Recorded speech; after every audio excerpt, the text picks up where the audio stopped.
बोली आदिम तीर्थंकर आदिनाथ भगवान की जय जय जय। वर्तमान शासनक भगवान महावीर स्वामी की, संत श्रवणी आचार्य देव विद्यासागर जी महाराज की, परम पूज्य प्रमाणिक संत महामना मुनिराज प्रमाण सागर जी महाराज की, मनोज्ञ मुनि संघ की, अहिंसामयी जैन धर्म की, परम पूज्य आचार्य विद्यासागर जी महाराज के परम प्रभावक शिष्य महामना मुनिराज प्रमाण सागर जी महाराज जो विराजमान हैं इंदौर के महानगर तिलक नगर में, जहां पे लगातार 30 दिन उनका संकट कार्यक्रम आप हम सब सुन पा रहे हैं। ऐसे मुनिराज जो जगत विख्यात हैं, गुणायतन प्रणेता, संघ का समन्वय प्रवर्तक, भावना प्रवर्तक एवं संप्रेक्षक समय के रूप में, जिनकी सुमधुर वाणी, चतुर्वर्तनी वाणी सुनकर के आप हम सब नहीं अपितु पूरा विश्व गुरु भक्त, सारे गुरु भक्त अपनी शंकाओं के समाधान प्राप्त करके अपने जीवन को उन्नत कर पा रहे हैं। उन सबका और आप सबका इस मंच से मैं आप सबका अभिनंदन करता हुआ आप सबको संबोधित करने जा रहा हूं परम पूज्य गुरुदेव से। गुरुदेव से हम अपनी शंकाओं के समाधान प्रत्यक्षता सुने, उसके पूर्व मैं चाहता हूं कि गुरुदेव का आशीष हमें प्राप्त हो। अतः मेरे साथ उच्चारिए नमोस्तु महश्री, नमोस्तु महश्री, नमोस्तु महश्री। गुरुदेव का मानसचित गुणायतन जो गुरुदेव को वहां पहुंचते ही लोकार्पित होने वाला है, सब कुछ हो चुका है। आपके सहयोग, आपके महाभाव, महाआशय से यह कार्य निरंतरता के साथ अपनी पूर्णता को प्राप्त होने जा रहा है। आज भी अपने मानस को गुणायतन के प्रति समर्पित करते हुए सूरत निवासी श्रीमान बालचंद जी, कमल जी, मनोज जी, अमन जी, छावड़ा परिवार, श्रीमती नूतन जी, श्रीमती सुषमा जी, विद्या जी छावड़ा ने अपने आप को संबद्ध किया है गुणायतन से स्तंभ से उन्नत करते हुए ट्रस्टी के रूप में। मैं उन्हें सपरिवार सादा मदद करो भी आए, गुरुदेव चरणों की वंदना करें, आशीर्वाद प्राप्त कर चले गए, जा चुके हैं। आशीर्वाद लेके हम उनका सम्मान अपने आप सुरक्षित रखते हैं। तस्वीर में हमें दिखाई जा रहे हैं, उनका सम्मान हम सुरक्षित रखते हैं। आज हमारे बीच में गुणायतन के ट्रस्टी अशोक जी मेहता साहब सपत्नीक गुरुदेव के दर्शनार्थ यहाँ उपस्थित हुए हैं। वे सादा आमंत्रित हैं, आए, गुरुदेव चरण की अभिवंदना करें, आशीर्वाद प्राप्त करें। और तिलक नगर के अध्यक्ष श्रीमान विमल जी अजमेरा साहब एवं श्रीमान गुणायतन के श्रोमणी संरक्षक श्रीमान हर्ष जी जैन, हर्ष तृप्ति जैन आए, इनका सम्मान करने के लिए आपकी दलियां लगातार बरसते आ जाइए शीघ्रता से। और अब मैं परम पूज्य गुरुदेव संधान सागर जी महाराज के चरणों में आपकी ओर से, अपनी ओर से नमन अर्पित करता, निवेदन करता हूँ महाराज श्री इस संकट समाधान के महानतम कार्यक्रम को गति प्रदान कीजिएगा। नमोस्तु नमोस्तु नमोस्तु। प्रथम प्रश्न के लिए मैं आमंत्रित कर रहा हूं, आपकी नजर की एक बिटिया है जिन्होंने अनेक वर्ल्ड रिकॉर्ड बनाए हैं और गिनीज बुक में भी अपना नाम दर्ज कराया। ऐसी कुमारी काव्या जैन के लिए जोरदार ताली बजा दीजिए। ज्योति जैन, प्रियांशु जैन, पूरा परिवार मुनि भट्ट परिवार है, सेवा भैयावर्ती में आगे रहते हैं। काव्या जैन अपना प्रश्न कर रहे हैं, उसके बाद में ब्रह्मचारिणी जयश्री दीदी तैयार रहेंगी। 108 प्रमाण सागर जी महाराज के चरणों में नमोस्तु नमोस्तु नमोस्तु। दोनों मुनिराजों के चरणों में नमोस्तु नमोस्तु नमोस्तु। सभी सुन्नक जियों के चरणों में इच्छामि। गुरुदेव, विधान और चौमासे के जो मंगल कलश मिलता है उसकी सामग्री को कोई जीव उसमें भविष्य में ना हो, इस उद्देश्य से विसर्जन कर मंगल कलश घर में स्थापित करने में क्या उस मंगल कलश की ऊर्जा में कोई कमी होती है? देखो, मंगल कलश घर में रखना अच्छी बात है, पर ऐसा नहीं कि पूरा घर मंगल कलशों से ही सजा के रखो। जो लोग हर साल चातुर्मास कराते वो क्या करेंगे, कितना मंगल कलश रखेंगे? कईयों के तो यहाँ एक एक कक्ष ही मंगल कलशों से भरा है। तो मंगल कलश विसर्जित होने के बाद आप चाहें तो उनकी द्रव्य सामग्री को विसर्जित कर सकते हैं और उस मंगल कलश को एक प्रतीक के रूप में अपने घरों में रख सकते हैं। और यदि स्थापित करके रखते हैं तो उसे खाली न रखें। खाली कलश स्थापना के अयोग्य होता है, उसमें द्रव्य सामग्री होनी चाहिए, मांगलिक सामग्री होनी चाहिए। और उसका एक बड़ा सीधा सा तरीका है, हर 3-4 महीने में सामग्री बदलते जाओ, नई सामग्री देते जाओ, वो सामग्री मंदिर जी में विसर्जित कर समर्पित कर दो। तो ये चीज़ें काम में आ सकती है। चलिए। ब्रह्मचारिणी विजयलक्ष्मी दीदी जो गुणायतन की ट्रस्टी भी हैं और वे अपना प्रश्न कर रहे हैं, उसके बाद में तिलक नगर की पाठशाला परिवार तैयार रहे। शिखर जी में जो गुणायतन निर्माण हो रहा है वह तो अपनी जगह है, लेकिन हमारे तो गुणायतन यहाँ विराजमान है। उन्हीं के चरणों में बारंबार नमोस्तु करते हुए मैं अपना प्रश्न प्रस्तुत करती हूँ। प्रश्न थोड़ा खतरनाक सा है, डांट भी पड़ सकती है, पर मैं उसके लिए तैयार हूँ और अग्रिम क्षमा प्रार्थना सहित मैं प्रस्तुत करती हूँ। महर्षि, ये भाइयों को जब देखती हूँ भगवान के मूर्ति के चरण पखारते हुए, अभिषेक करते हुए, तो मेरी भी बड़ी भावना होती है। तो मेरा प्रश्न ये है कि जब मैं आपकी जैसी चैतन्य मूर्ति के चरण पखार सकती हूँ तो भगवान के चरण मैं क्यों नहीं पखार सकती?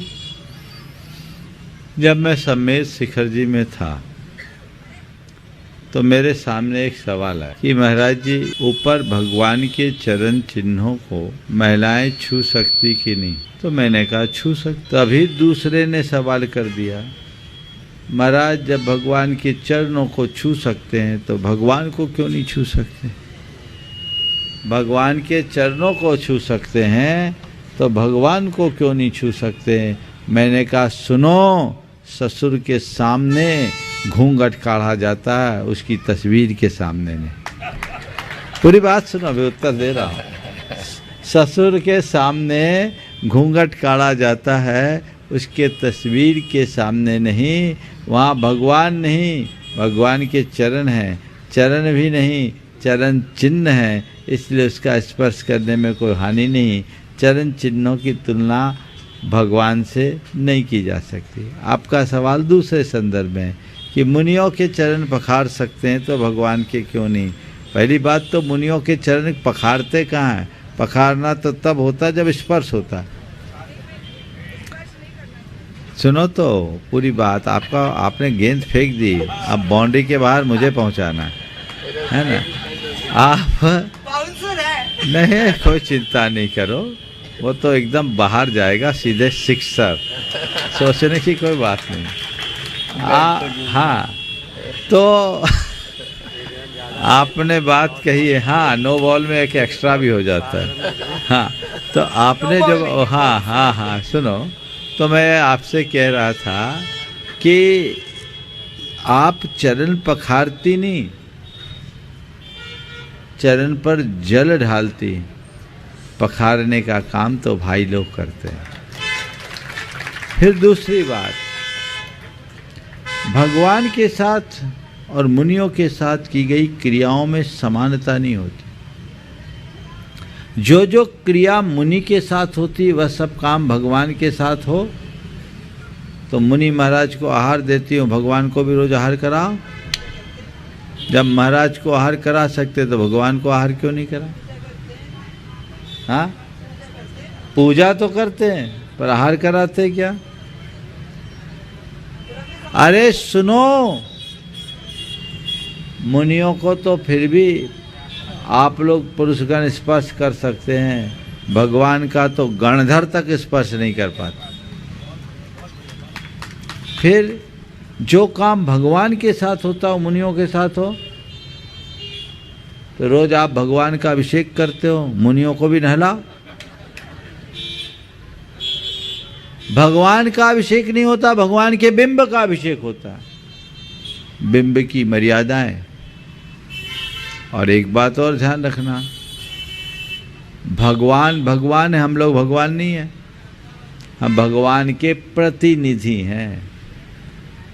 तो मूल और प्रतिनिधि में अंतर होता है ना, इसलिए दिमाग मत लगाइए। जो व्यवस्था बनी है उसी को संभाल लीजिए और उसी में संतोष कीजिए। कहीं ऐसा ना हो कि वो भी बंद हो जाए, जो अभी थोड़ा सा मिला हुआ है ना। ये अवसर मिल गया, बहुत बड़ी बात है और अच्छा है, लेकिन जो मर्यादाएं हैं उसको बचा के रखना चाहिए। एक बात और ध्यान रखने की कि क्रिया महत्वपूर्ण नहीं है, क्रिया के साथ जुड़ी हुई भावनाएं महत्वपूर्ण हैं। इसलिए हम अपनी क्रियाओं को भावनाओं के साथ संपन्न करें। नमोस्तु महर्षि। हो गया? चलिए। विगत 13 वर्षों से यहाँ पर जो पाठशाला संचालित पूज्य महाराज श्री जी निर्वेद सागर जी महाराज और प्रशांत सागर जी महाराज द्वारा जो संचालित पाठशाला है, आज उसके नन्हे मुन्ने बालक और उनकी शिक्षिकागण एक बार जोरदार ताली बजा दीजिए संस्कार केंद्र के लिए। और प्रश्न पाठशाला परिवार में से एक प्रश्न करेंगे पूज्य महाराज से, और उसके बाद में आज दिलीप जी, इंदिरा जी गोदा पूरे परिवार के साथ में तैयार रहेंगे। क्या विशेष है थोड़ी देर बाद में बताएंगे। परम पूज्य मुनि श्री के चरणों में बारंबार नमोस्तु नमोस्तु नमोस्तु। चुल्लक जी के चरणों में इच्छा में इच्छा में इच्छा में। मुनि श्री निर्वेक सागर जी के 51वें जन्मदिन पर बारंबार नमोस्तु नमोस्तु नमोस्तु। पाठशाला प्रणेता मुनि श्री प्रशांत सागर जी एवं निर्वेक सागर जी की प्रेरणा से विगत 13 वर्षों से संचालित आचार्य विद्यासागर दिगंबर जैन पाठशाला में हम सभी विद्यार्थी अध्ययनरत हैं। महाराज श्री जी, हमारा प्रश्न यह है कि सभी बच्चों के माता पिता मोबाइल चलाने के लिए मना क्यों करते हैं, जबकि मोबाइल से प्रतिदिन नई नई जानकारियाँ मिलती हैं। कृपया शंका का समाधान करके हम सभी को अनुग्रहित कीजिए। नमोस्तु। देखिए, मोबाइल में निश्चित अच्छी जानकारियाँ मिलती है, लेकिन उसके साथ कुछ गड़बड़ियाँ भी, तो हमें उन गड़बड़ियों से बचना चाहिए। क्या क्या गड़बड़ियाँ हैं? सबसे पहली बात तो सेहत पर विपरीत असर पड़ता है। लगातार स्क्रीन पर आपकी दृष्टि रहने से आंखें खराब होती कि नहीं? और मोबाइल से होने वाले रेडिएशन से ब्रेन पर भी असर पड़ता है। छोटे बच्चों का मस्तिष्क कोमल होता है, इसलिए उनको मोबाइल से दूर रहना चाहिए। ऐसे ही वैज्ञानिक कहने लगे हैं कि किसी भी व्यक्ति को दिन भर में 30 मिनट से ज़्यादा मोबाइल का प्रयोग नहीं करना चाहिए। आप लोग तो दिन भर मोबाइल लगाए रहते, कितने घंटे होते पता नहीं, और इसके कारण जो बीमारियां सामने आ रही है उसका कोई पता नहीं।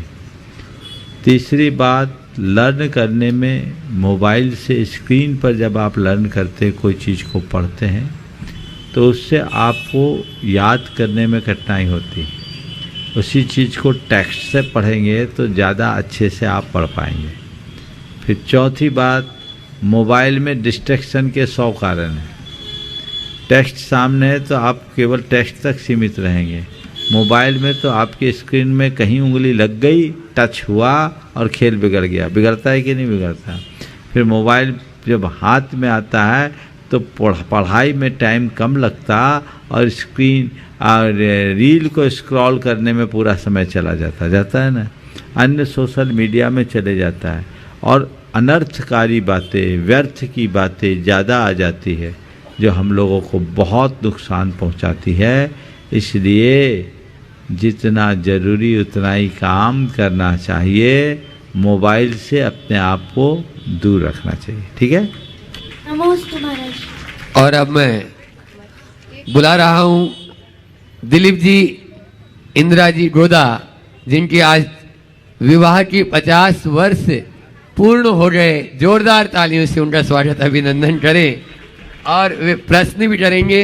धर्म प्रभावना समिति के अध्यक्ष दोषी जी और उनकी पूरी टीम उनका सम्मान भी करेगी, जिन्होंने इस चातुर्मास में बहुत बहुत बहुत योगदान दिया है। ऐसे दिलीप जी, इंदिरा जी, और साथ में विमल जी अजमेरा जो अध्यक्ष है दिगंबर जैन समाज तिलक नगर, वे भी आ जाएं और सम्मान की इस परंपरा में अपना सहयोग वे भी प्रदान करेंगे और वे भी उनके माथे पे तिलक आरती लगाएंगे। और उसके बाद में तैयार रहेंगे विजय आरती जी जैन पत्रिका से अपने बीच में। तीनों गुरुदेव के चरणों में सादर नमन नमन नमन।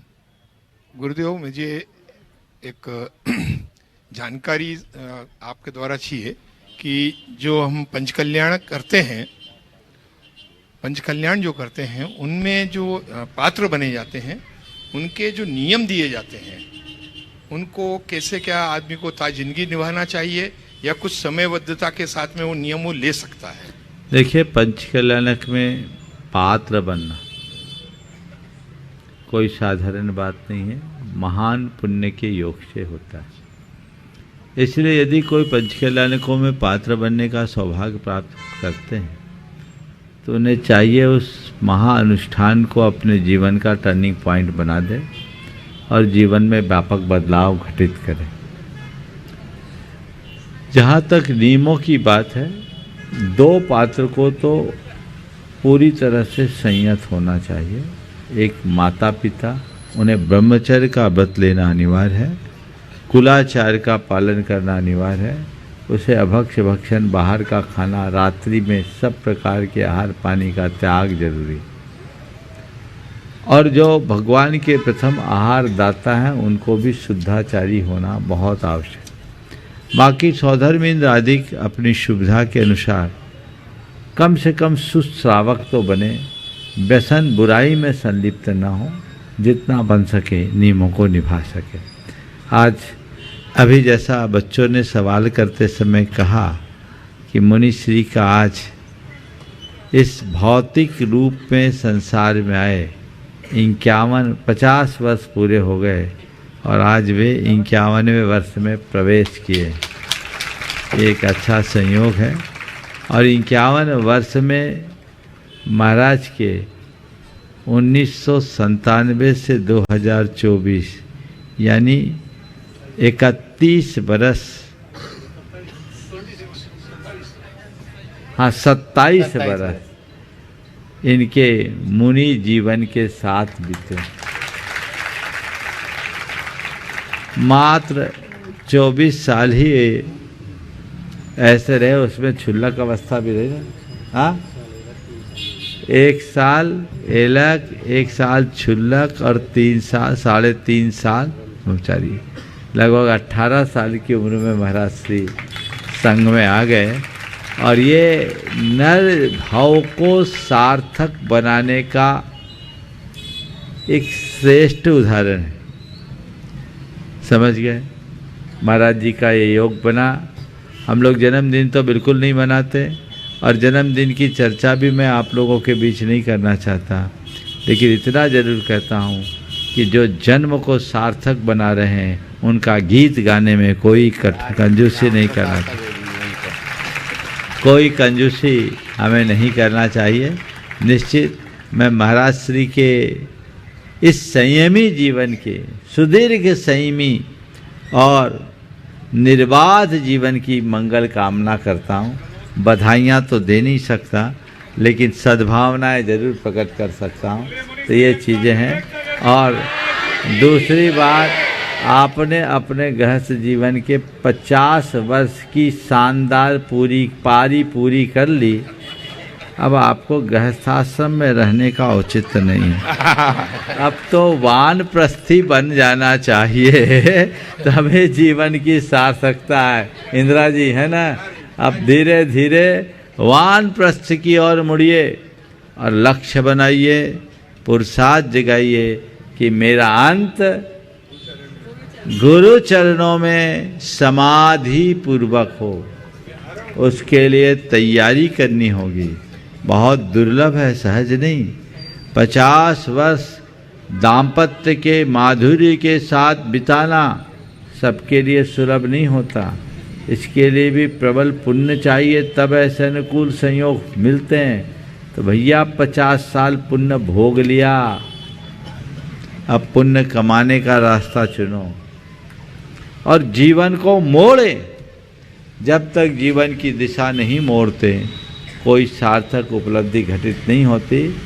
दिलीप जी, आपके माध्यम से मैं उन सबके लिए, हाँ इंदिरा जी का नाम पहले ले लिया था और पहले इंदिरा जी आती है मेरे पास, दिलीप जी को खींच के लाने वाली भी वही है। इसलिए हमें ये देखना है कि मैं अपने जीवन को कैसे जिया और मुझे कैसे जीना है। तो जितने 50 पूरे कर लिए और जिनके 50 होने हैं, दोषी जी भी बिल्कुल कगार पे हैं, हाँ तैयारी है। तो बस अब अपने को आगे के लिए लक्ष्य बनाना चाहिए। एक वाक्य बोलूँगा, हाँ भरपूर है, चिंता मत करो। बिल्कुल कोई चिंता नहीं, वो वैकेंसी ये बोल रहे गुणायतन यहीं बना रहे, बिल्कुल बनेगा। बनेगा तब जब तुम लोगों के भीतर का गुणायतन बनेगा।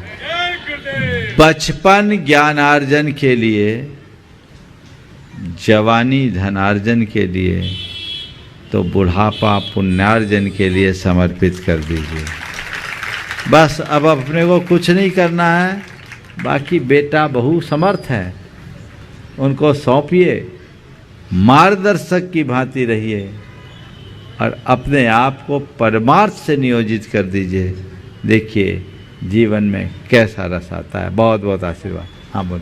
हाँ स्वागत कर। गुरुवर 2 लाइन बोल के फिर मैं प्रश्न कर सकती प्रश्न भी करेंगी, चलो जल्दी करो। विजय आरती जी जैन जो अपना प्रश्न करें, उसके बाद में 1 मिनट मुनि सेवा संघ तिलक नगर तैयार रहेंगे। हाँ तो बोलो। देखो समय कम है, जल्दी से 2 करो। बस। हाँ। संयम सौरभ साधना जिनको करे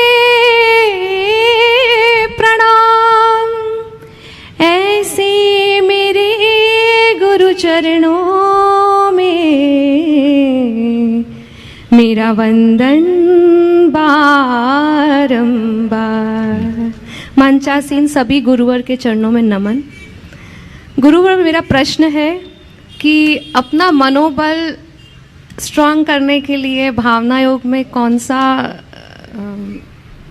क्या बोले? मुझे सहज रहना है, मुझे सकारात्मक रहना है, मुझे आत्मविश्वास को बढ़ाना है, मुझे सहिष्णुता का विकास करना है। यदि इन वाक्यों को बार बार दोहराएं तो हमारा मनोबल सुनिश्चित रूप से बढ़े। बहुत सुंदर। हाँ। मुनि सेवा संघ तिलक नगर। विजय विजय और उसके बाद में तैयार रहेंगे। विजय आरती है। हाँ 2। हाँ विजय आरती जी प्रश्न कर रही, विजय भी कोई बात नहीं। और उसके बाद में मुनि सेवा संघ तैयार रहेंगे।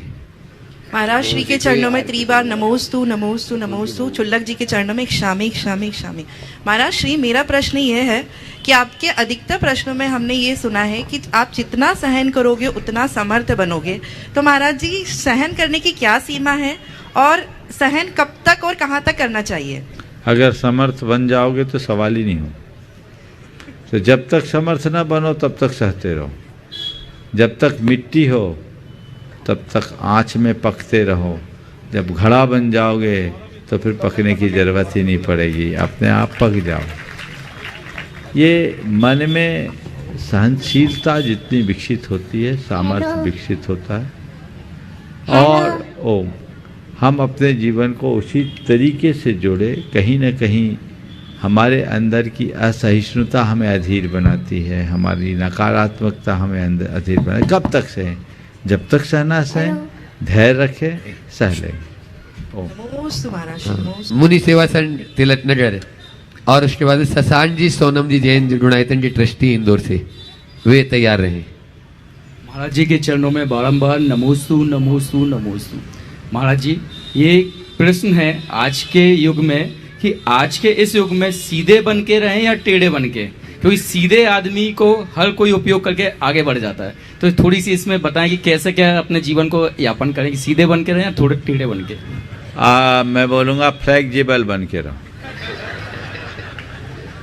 मौका आए तो सीधे और मौका आए तो टेढ़े। पर टेढ़े बनना, सुनो तो बोल रहा हूँ, उत्तर तो दे रहा हूँ। इतना सीधे भी मत बनो कि लोग तुम्हें काट खाए, और ऐसे टेढ़े भी ना बोलो कि लोग तुम्हें जला डाले। एक बार मुझसे कहा किसी ने कि मेरा सीधा बनने से ऐसा कहा जाता है कि सीधे पेड़ को काट दिया जाता है, टेढ़े पेड़ों को कोई नहीं छूता। हमने कहा ध्यान रख, सीधा पेड़ कटने के बाद भी फर्नीचर के काम में आता है, और टेढ़े पेड़ को तो सीधे जलाया जाता है। इसलिए इतने सीधे मत बनो कि लोग तुम्हें काट खाए, इतने टेढ़े ना बनो कि लोग तुम्हें जला दे। सीधे बनो और कभी कटो भी तो किसी के काम में आओ, और अगर टेढ़े रहो तो ऐसे बनो कि किसी के लिए आधार बने। समझ गए? फ्लेक्सिबल बनो। जब मौका हो, जहाँ ऐसा लगे कि टूटने की स्थिति है तो झुक जाओ, और जहाँ लगे उखड़ने की स्थिति है तो जम जाओ। समझ गए? पेड़ को सामने लेकर के चलो, पेड़ की शाखा प्रशाखाएं झूमती है, झुकती है, धरती को चूमती है ना, लेकिन उसका तना रहता है, इसलिए नाम ही है उसका तना। अगर तना झुक जाए तो पेड़ उखड़ जाए, समझ गए? तना झुक जाए तो पेड़ उखड़ जाए। तो बस अपने व्यवहार में विनम्र बनो और उसूलों में दृढ़ रहो, यही हमारे जीवन का एक मिसाल बनना चाहिए, संदेश बनना चाहिए। हाँ, इसके बाद महाराज जी शशांक सोनम जैन जो हाँ उधर माइक जाए तब गुणायतन के ट्रस्टी हैं, और उसके बाद में दोनों हाथ जोड़ ले, और जिन्होंने जैसे अभी महाराज श्री ने बताया कि संयम की मार्ग पर बहुत आगे बढ़ रहे हैं, अपन सब भी उस मार्ग पर आगे बढ़े और उसकी अनुमोदना करते हुए आज अपन महाराज जी चरणों में निवेदन करते हैं कि वे अपनी संख्या के माध्यम से हम सबको कृतार्थ करें। पूज्य महाराज श्री जी। मुनिश्री को नमोस्तु करते हुए आचार्य महाराज की समाधि के पश्चात सभी साधुगण कुंडलपुर में एकत्रित हुए और आचार्य महाराज के कक्ष में एक हाइकू लिखा था जहाँ आचार्य महाराज बैठते थे। गुरु ने मुझे गुरु समय दिया लघु बनने। आज प्रत्येक व्यक्ति बड़ा बनना चाहता है। छोटा सा बच्चा भी है, वो कुर्सी पर खड़े होकर के कहता माँ मैं तुझसे बड़ा हो गया। पति पत्नी में भी दोनों एक दूसरे से बड़े बनना चाहते हैं। तो बड़े बनने में जीवन का विकास सहज और सरलता से होता है कि लघु बनने में जीवन का विकास सरल सहजता से होता है। कृपया समझा के मार्गदर्शन करें। नमोस्तु महाराज। बड़ा बनने में जीवन का वास्तविक विकास है या छोटा बनने में जीवन का वास्तविक विकास है? मैं आपके वाक्य को थोड़ा संशोधित करता हूँ और कहना चाहता हूँ, न बड़ा बनने में जीवन का विकास है, न छोटा बनने में जीवन का विकास है, भला बनने में जीवन का विकास। हम बड़ा न बने, हम छोटा न बने, हम भला बने। जीवन में अच्छाइयों को आत्मसात करने की शुरुआत कर दे तो जीवन आगे बढ़ेगा। भला वो है जिसके मन में अपने बड़प्पन का अभिमान भी नहीं है और दूसरों के को देखकर हीनता का आभास भी नहीं है। अभिमान और हीनता ये दोनों हमारी दुर्बलता है। यदि हम ये कहते हैं कि हम छोटे बन रहे हैं तो ये भी हमारे अभिमान की ही अभिव्यक्ति है। अपने को बड़ा मानो या छोटा, अगर तुमने अपने आप को कुछ मान रखा है तो ये भी अहंकार है। इसलिए हम ना आपसे बड़ा बनने बोलेंगे न छोटा बोलने की सलाह देंगे, बनने की सलाह देंगे। छोटा क्यों बनाए? हम तो आपको भला बनाने की ही सलाह नहीं। हाँ वो हाँ आ रहा हूँ भी, गुरु जी की बात को क्रॉस नहीं कर रहा हूँ, मैं तो आपकी बात कर रहा हूँ। तो इसलिए ये बड़ा और छोटा बनने की बात है, उसकी जगह भला बनने। अब जो गुरुदेव का हाइकू है, गुरु ने मुझे गुरु समय दिया लघु बनने, वहाँ लघु बनने का छोटा बनना नहीं है। लघु बनने का मतलब हल्का बनना। और समझ गए? हल्का कब बनते हैं? जब हम भार उतारते हैं। अब भार क्या है? अहंकार का भार ही सबसे बड़ा भार है। यदि हमने उसे उतार दिया हम भले बन गए। अहंकार हमारे जीवन को बुरा बनाता है, इसलिए हम अहंकार को उतारे और जीवन को भला बनाए। हाँ शशांक सोनम जैन गुणायतन ट्रस्टी अपना प्रश्न कर रहे हैं। समय कम है, जल्दी बोलो। अगला नाम।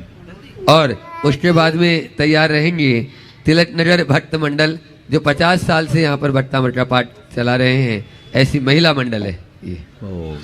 नमस्ते महाराज जी, मेरा ये प्रश्न है कि लोगों ने ऐसा कैसा पाप किया है कि वो गरीब बन गए? लोगों ने ऐसा कैसा पाप किया कि वो गरीब बन गए? जो दूसरों को सताता है। मैं आपकी जैसा कैसा बनूं? बहुत सुंदर। पहले तुम्हारे 2 सवाल में पहले सवाल का उत्तर दीजिए। जो दूसरों को सताते हैं, परेशान करते हैं, मारते पीटते हैं और अपने पैसों का अभिमान करते हैं, वो सब गरीब बनते हैं। समझ गए। और हमारे जैसा बनना है तो पापा को बोलो हमारे पास लाते रहे। चलिए इसके बाद आखिरी हाँ। नमोस्तु भगवान, नमोस्तु। और असुर रानी दोषी अब धर्म प्रभावन समिति अध्यक्ष तैयार रहे। पहला जो है बट्टा मरमल। हाँ कर लीजिए। नमोस्तु गुरुदेव, नमोस्तु नमोस्तु नमोस्तु। गुरुदेव आपसे यह हम समाधान चाहते हैं कि आजकल की शादियों में जो प्री वेडिंग, हल्दी, महिला संगीत और मेहंदी जो लड़के लगाने के लिए आने लगे, मेहंदी शादियों में मेहंदी लड़के लगाने के लिए आने लगे, और मध्यम वर्गीय परिवारों को मैं ये भी चाहती हूँ कि रसोइयों में मतलब जो शादियों में खाना बनता है भोजन, उसमें मतलब जितने आइटम बनते हैं उसको आप फिक्स मतलब कर दे कि 20-22 चीज़ों से ज़्यादा नहीं बने। देखिए बहुत सारी आपने बहुत ही गंभीर सवाल उठाए। अरे रुक ना। और ये पूरे समाज को बहुत ज़्यादा नुकसान पहुंचा रहे। टीवी में चलने वाले कार्यक्रमों का अंधानुकरण, और आज जिस तरीके से आप लोग अपने घरों में मांगलिक प्रसंगों में उत्सव मनाते हैं, उससे घर फूटने लगा। मेहंदी, गीत, संगीत, हल्दी ये तो पहले भी होता था, पर पहले परंपरागत रीति से होता था। गांव की बहन बेटियां आती थी, मेहंदी लगा के चले जाती थी, गीत गाती थी, बना बनी के गीत गाए जाते थे और हमारी लोक संस्कृति का प्रवाह चलता था। हल्दी चढ़ाने का कार्यक्रम भी उसी तरीके से होता था। आज महिला संगीत है तो महिलाओं का गीत भी पहले ऐसे ही होता था, समूह में जाते, मांगलिक एक उत्सव का वातावरण बना रहे और उससे प्रेम और आत्मीयता बनती थी। अब वो सब चीज़ें तो ख़त्म हो गई, उसने एक फॉर्मेलिटी का रूप ले लिया और सब चीज़ें स्टेज पे होने लगी। उसमें कोरियोग्राफर बुलाने लगे और उनके हरकतों का परिणाम आप लोगों ने सुना ही है। मैंने स्वयं अनेक बार इस मंच से कहा, अब मेहंदी रचाने के लिए भी जो काम महिलाओं का, पुरुषों की क्या जरूरत, और आप लोग उनको एंट्री क्यों दे रही हैं? अगर आप अपना एक अवसर पुरुषों को दोगे तो ये भी उनके हाथ में चला जाएगा। फिर आप कहोगे कि हम नारी शक्ति का सशक्तिकरण चाहते हैं। आप खुद अपने आप को कमज़ोर कर। मुझे कि लगता है कि शायद महिलाओं को भी पुरुषों से मेहंदी लगवाने में ज़्यादा इंटरेस्ट रहता होगा। क्यों बुलाते?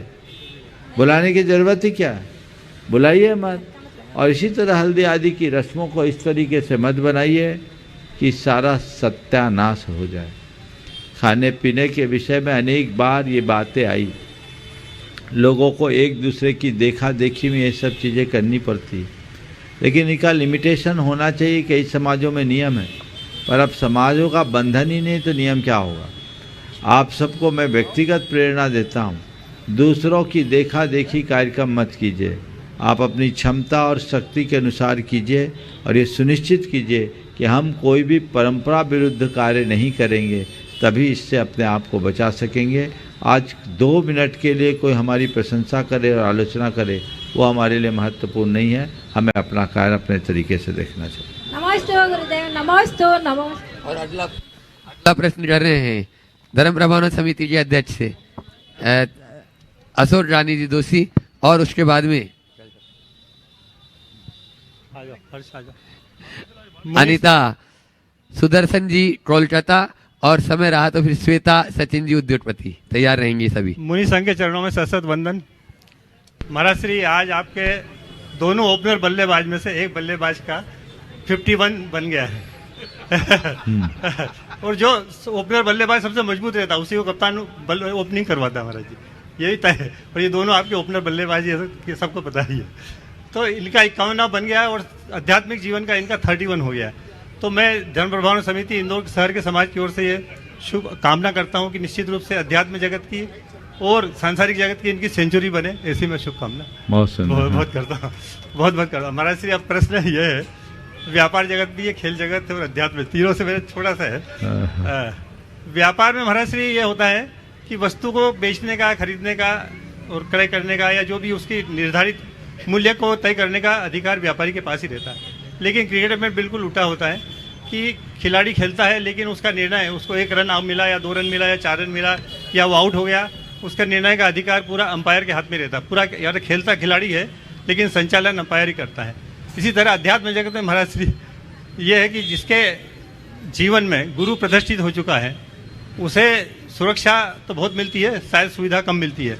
तो मेरा प्रश्न है कि महाराज श्री जिंदगी के इस खेल में जो हमारे गुरु हैं वो हम जो भी काम करते हैं उसके निर्णय का अधिकार क्या गुरु को ही है या उसके नंबरिंग कौन गुरु ही दे सकते हैं?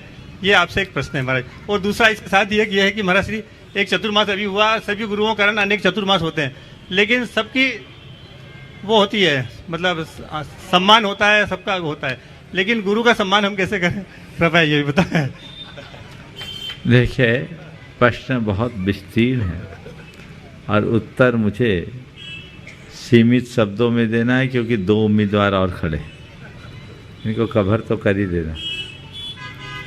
आपने जो बात कही खेल जगत और व्यापार जगत, थोड़ा गहराई से उतरो तो कहने को भले है कि व्यापार जगत में सारा निर्णय व्यापारी के हाथ में रहता है और खेल जगत में एम्पायर के हाथ, लेकिन गहराई से उतरोगे तो मैं कहूँगा कि दिखता जरूर है कि निर्णय व्यापारी का है पर निर्णय के पीछे किसी और का हाथ है, वो है कर्म। समझ गए? तो एम्पायर तो वही है। आध्यात्म जगत में अगर हमने गुरु को हृदय में प्रतिष्ठित कर लिया तो गुरु हमारे आत्मविश्वास के प्रतीक बन जाते और उससे जो प्रेरणा प्राप्त होती है वो हमारे जीवन को निहाल कर देती। तो गुरु अगर हृदय में प्रतिष्ठित हो गए तो निश्चिंतता, निर्भयता और आत्मविश्वास स्वाभाविक रूप से प्रकट हो जाता है। इसलिए कुछ सोचने की जरूरत नहीं, पूर्णतः सुरक्षित है। अब रहा सवाल निर्णय किसको सौंप दें। जब हमने अपना हृदय ही गुरु को सौंप दिया और निर्णय जब हृदय से लिया जाता है तो ये सवाल ही खत्म हो जाता है।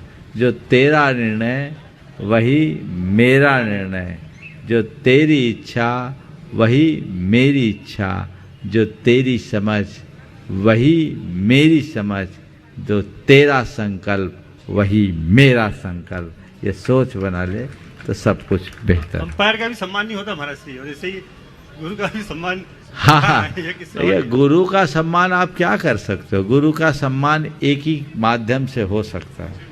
तुम्हारी माला तो हम लोग पहनेंगे नहीं। गुरु का सम्मान अगर हृदय से करना चाहते हो तो गुरु के वचनों को ध्यान रख लो, वही उनका मान है, वही सम्मान है। हाँ हाँ, सचिन जी उद्योगपति जो अभी तक गुणायतन की ट्रस्टी है और अब आगे अपने आप को और आगे बढ़ाना चाह रहे हैं, बढ़ाएंगे धीरे धीरे। आज उनकी धर्मपत्नी होम मिनिस्टर श्वेता जी जैन क्या करें, घोषणा कर दें? हाँ, कल करना है, आज अच्छा दिन है। चलो, आज जिन्हें आहार दान गुरुदेव को आहार कराने का भी सौभाग्य प्राप्त हुआ, श्वेता जी प्रश्न कर रही हैं। नमोस्तु महाराज श्री।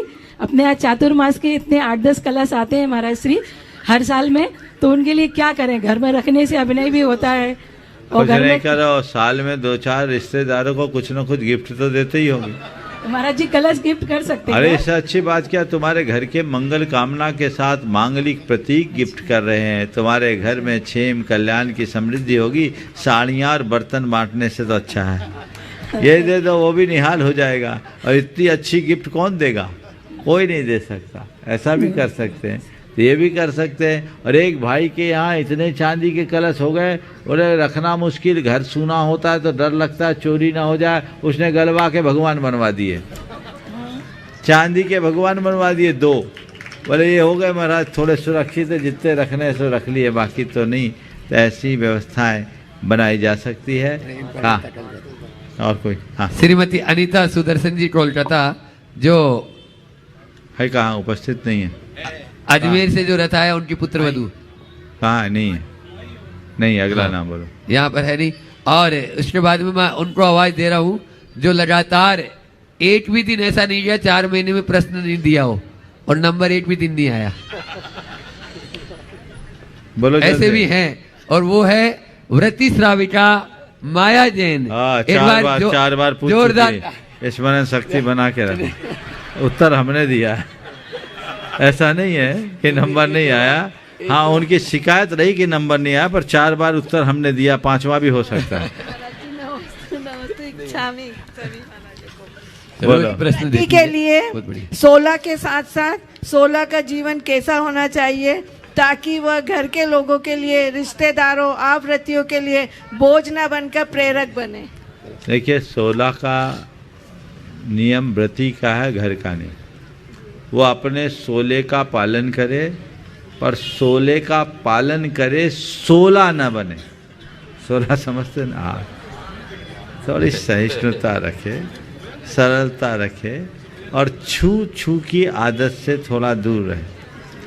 घर के लोगों को चाहिए कि उनके 16 को सुरक्षित रखें, उनके नियमों में शिथिलता ना आने दें, और कदाचित किसी ने कुछ स्पर्श आदि कर दिया तो आप अपने परिणाम न बिगाड़ें, अपने आप को अपने हिसाब से चला लें तो सारा कार्यक्रम हो सकेगा। समय होने को है। 3 दिन तक तिलक नगर वालों को खूब लाभ मिला, पुण्य आपका प्रगाढ़ दिख रहा है, और बोनस में कल सुबह का प्रवचन भी यहीं प्राप्त होगा। कल का प्रवचन यही है, और कल के बाद का कार्यक्रम दूसरा है जो सुबह बताया जाएगा। अभी तो इतना ही लो, चलो देखते जाएं, पर कल का प्रवचन तो निश्चिंतता से आप अलग। सिद्धार्थ जैन, तिलक नगर, वे अपना प्रश्न गुरु चरणों में करें और उसके बाद में तैयार रहेंगे। विमल जी अजमेरा, अध्यक्ष दिगंबर जैन समाज, तिलक नगर।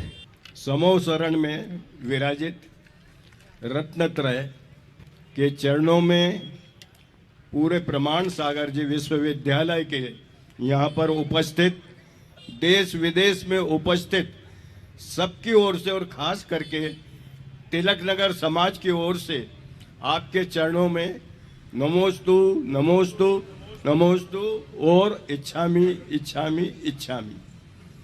गुरुदेव, हम मोहता भवन में सुनते थे कि अभयवाणी वहाँ खिड़ती थी, देवी अहिल्या की पावन नगरी में आपका स्वागत है।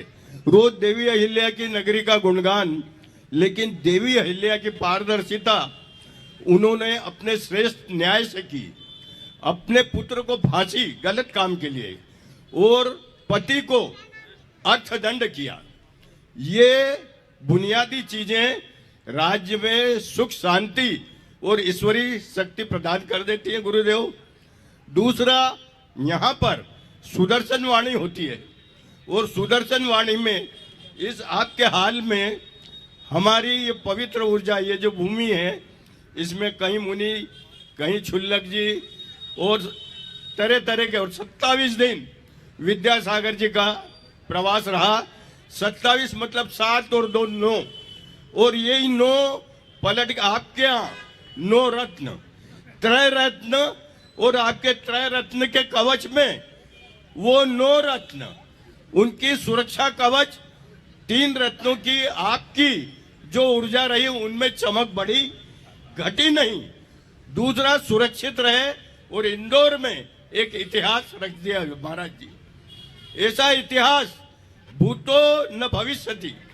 हमारे 5 महीने जो आपके करीब रहेंगे तो प्रमाण सागर जी गूगल देवता भी नहीं, विश्वविद्यालय भी नहीं, लेकिन हमारे सबके अंतरंग में, मन में प्रमाण सागर जी का जो अंदर विराजमान रहेंगे।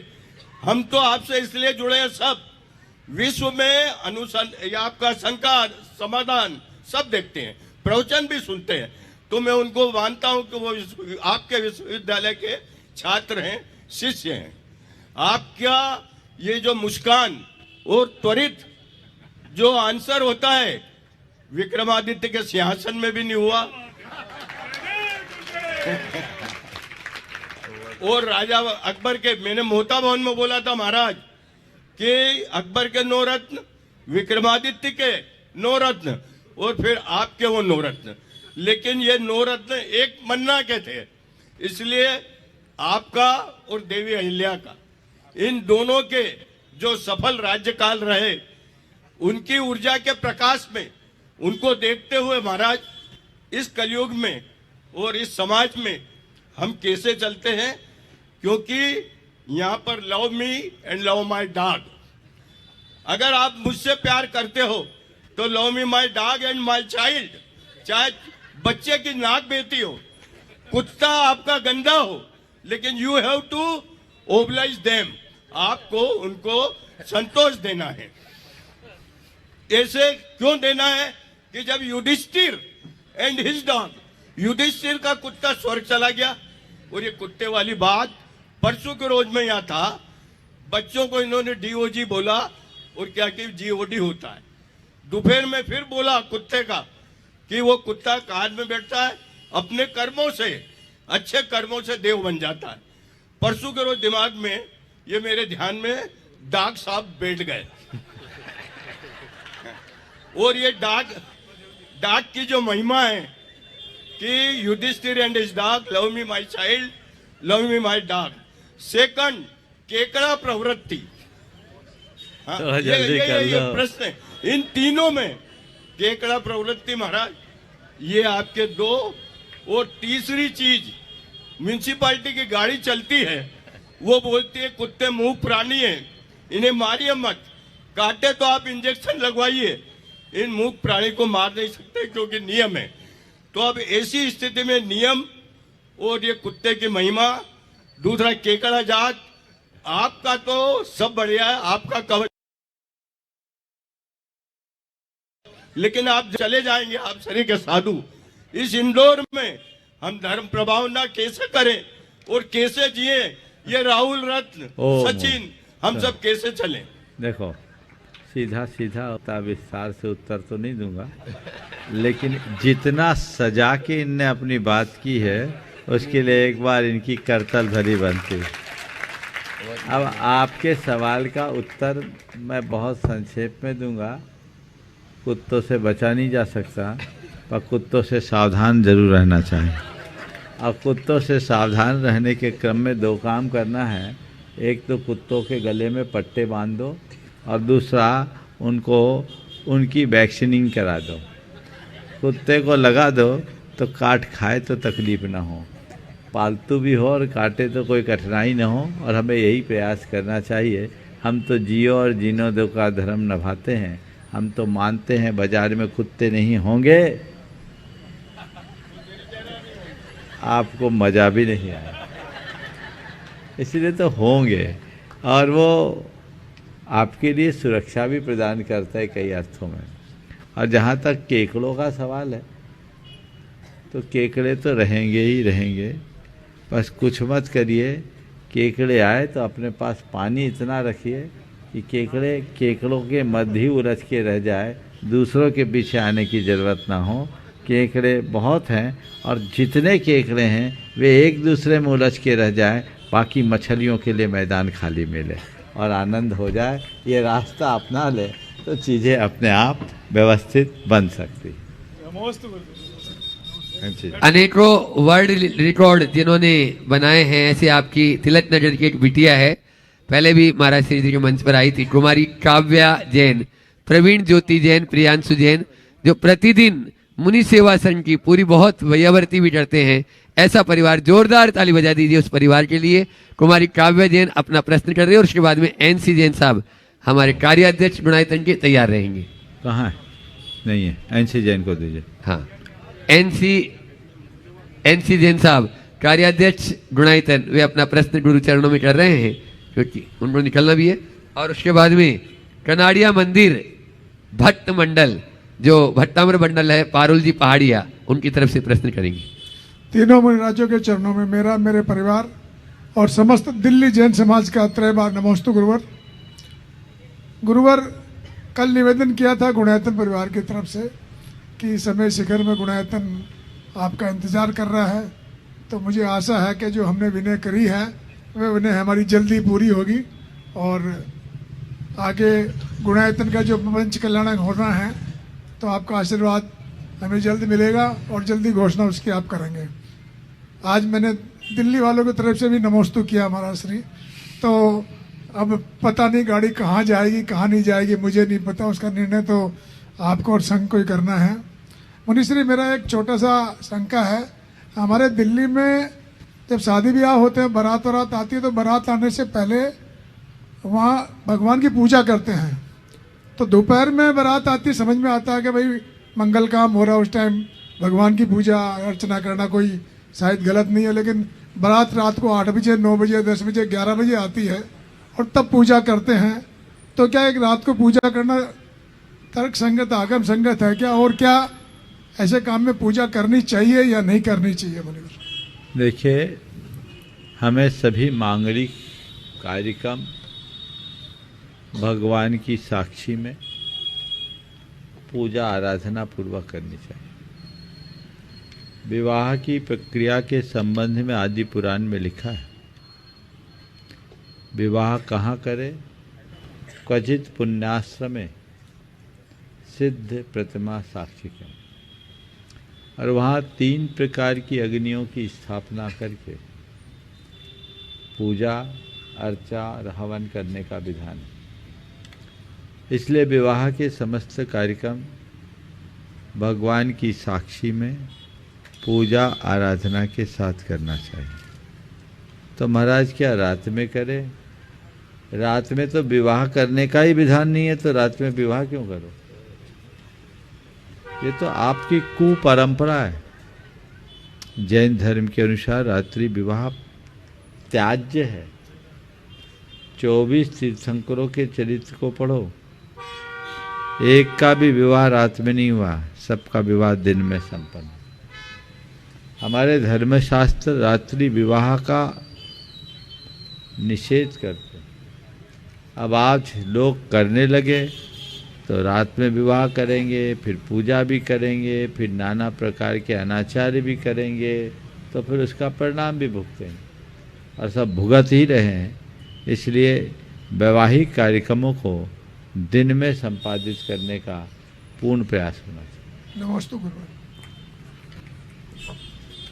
कनाड़िया मंदिर भक्त मंडल पारुल जी पहाड़िया प्रश्न कर रही हैं और उसके बाद में तैयार रहेंगे समिति जैन बीबीए स्टूडेंट। नमस्ते गुरुदेव, मुझे संघ के चरणों में बारंबार नमस्ते इच्छामि। गुरुदेव, मुश्किलें कम नहीं संसार में, तुम हिम्मत न हारो, ख्वाब बदलेंगे हकीकत में, तुम कोशिश तो करके देखो। गुरुदेव, आज के आपने प्रवचन में बताया था जीवन संगीत है या जीवन समस्या है। जीवन संगीत है, मगर आज की युवा पीढ़ी इतनी विचलित क्यों हो रही है? वो जरा सी असफलता के पीछे गलत कदम उठा लेती है या गलत दिशा में चला जाती है। गुरुदेव, अनुकूलता जीवन में है मगर प्रतिकूलता भी है, तो हमें प्रतिकूलता से किस तरह बचना चाहिए और अपने जीवन को किस तरह संगीत बनाना चाहिए?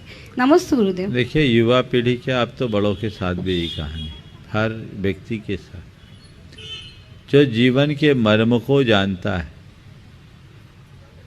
उसके लिए ये सब चीज़ें बहुत सहज होती है और वह इनमें बहुत सहजता के साथ अपना जीवन भी जी लेता है।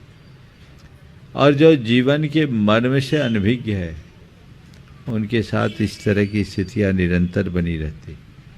हमें चाहिए कि हम जीवन को जानें, जीवन के मर्म को पहचानें। आज हर व्यक्ति के अंदर आध्यात्मिकता का संचार करना जरूरी है। उसे ये जानना आवश्यक है कि मैं कौन हूँ, मेरा क्या है। जीवन और जीवन की व्यवस्था के विषय में उसे गहराई से समझने की जरूरत है। जब तक हम जीवन और जीवन की व्यवस्था को समग्रता से नहीं जान लेते तब तक जीवन का मजा ही नहीं। तो हम जीवन को समग्रता से जाने, आध्यात्मिकता को आत्मसात करें और साथ ही नकारात्मकता से बचें, सोच को सकारात्मक बना दें, तो सारी समस्याओं का समाधान प्राप्त होगा। नमस्ते गुरुदेव।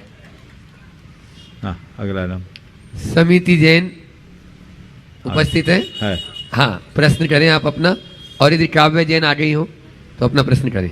नमस्ते महाराज जी।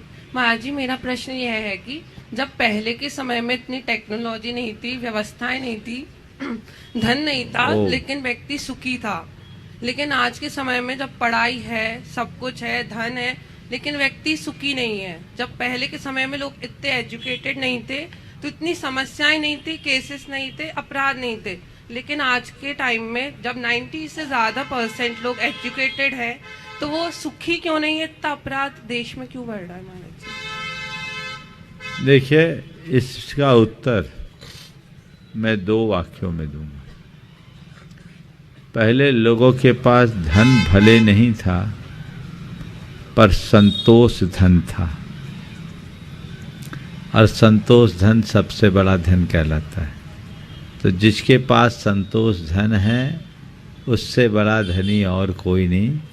आज बाहरी धन तो आ गया, संतोष धन खो गया, इसलिए धनवान होने के बाद भी सब दरिद्र हैं, भीतर से दुखी। दूसरी बात आपने कही कि पहले के लोग इतने एजुकेटेड नहीं थे तो उतना अपराध भी नहीं था। आज लोग इतने पढ़ लिख गए हैं, फिर इतना अपराध क्यों हो रहा है? मैं बिहार में था, एक स्कूल में रुका था, करीब 20 साल पुरानी बात। साक्षरता अभियान को चलाने वाले एक NGO की टीम वहाँ आई हुई थी। गांव वासियों को वो प्रेरित कर रही थी, उन्हें साक्षर बनाने का उपक्रम चल रहा था। उसमें वो उनको बोल रहे थे कि देखिए, आप लोगों को बेवकूफ़ बनाया जाता है, आप पढ़िए लिखिएगा तभी ठीक होगा, नहीं तो आपसे कुछ पर भी मुहर लगवा लिया जाता है, और आपसे मुहर किसी पर लगाया जाता है, आपको दिया कुछ जाता है, 20,000 पर मुहर लगाकर आपको 2,000 रुपये दिया जाता है। ये सब आपके साथ अन्याय है। आप पढ़ लिख जाइएगा, आप साक्षर बन जाइएगा, तो आपके साथ इस तरह का अन्याय नहीं होगा। मैं धूप में बैठा सामायिक कर रहा था, उन सब की बातें मेरे कानों में आ रही थी। उसके बाद जब मैं सामायिक से उठा तो टीम मेरे पास आई, उन्होंने वही बात मुझे सुनाई और दोहराई कि महाराज, हम लोग साक्षरता अभियान में जुटे हैं, लिटरेसी को बढ़ाना चाहते हैं। महाराज, निरक्षरता के कारण देश में बड़ा अन्याय होता है और इनसे 20,000 रुपये पर मुहर लगवा के 2,000 दिया जाता है। मैंने उनकी सारी बातों को धैर्यपूर्वक सुना और ये पूछा कि भैया ये बताओ कि 20,000 पे मुहर लगवाकर 2,000 देने वाले साक्षर हैं कि निरक्षर? 20,000 पर मुहर लगाकर 2,000 देने वाले साक्षर है कि निरक्षर? तो अपराध तो ये साक्षर लोग ही कर रहे हैं। कितने भी साक्षर क्यों न बन जाए, यदि हमारे अंदर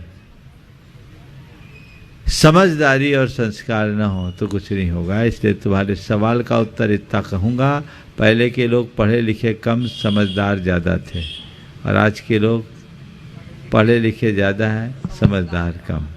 यहीं पर विराम। बोलिए परम पूज्य आचार्य गुरुवर श्री विद्यासागर जी महाराज की जय जय जय।